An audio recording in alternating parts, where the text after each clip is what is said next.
1 million Americans develop shingles each year, and now a vaccine is available.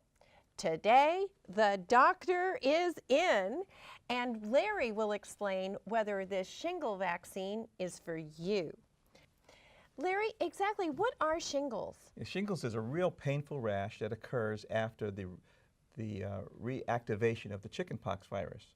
So when people get chickenpox and the rash goes away, it lies dormant in the nerve roots near your spine, and it can stay there forever. But in some people, when your immunity goes down with the aging process, it can be reactivated, or say you have some other type of infection or HIV, or you have some cancer or chemotherapy, that virus will travel along the nerve roots, along either your face, the neck, the thorax, even the legs, and come to the surface. And the thorax is located where? The upper chest here. The upper chest area.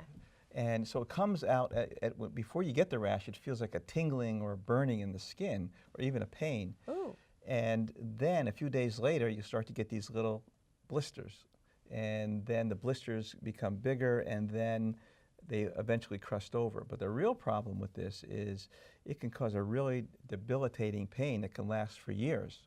So if you can prevent it, it's very worthwhile. Is the virus contagious itself?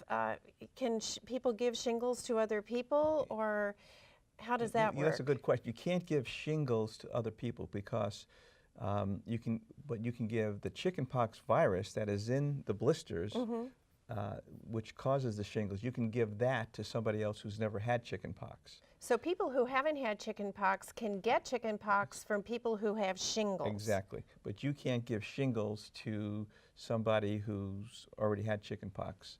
The contagious period only occurs during the blistering period. Once those blisters crust over, then you're not contagious anymore. You're not contagious. Yeah. Now, how long does this blistering period last? Several days to a week, maybe 10 days.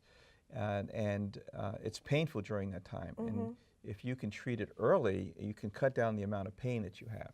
Now, when the blisters are gone and they've healed, you're saying that a person can still experience significant pain? Oh yeah, that's the biggest problem with this, because you can get a severe debilitating pain that you can't sleep, you can't move. I mean, it's not like a minor problem, and you can be on a ton of analgesic pain medicines and still get the pain.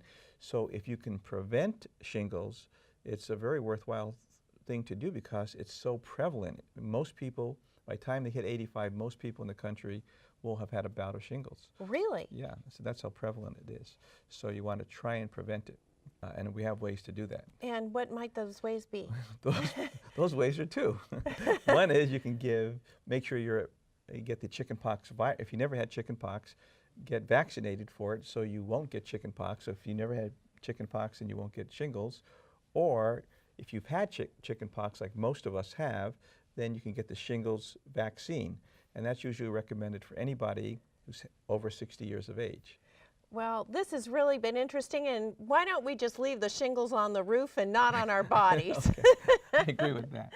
Thank you so much for joining us. We look forward to seeing you next time. I'm Dr. Larry Santora. And I'm Heidi Cortese. And remember, your health matters. Be well.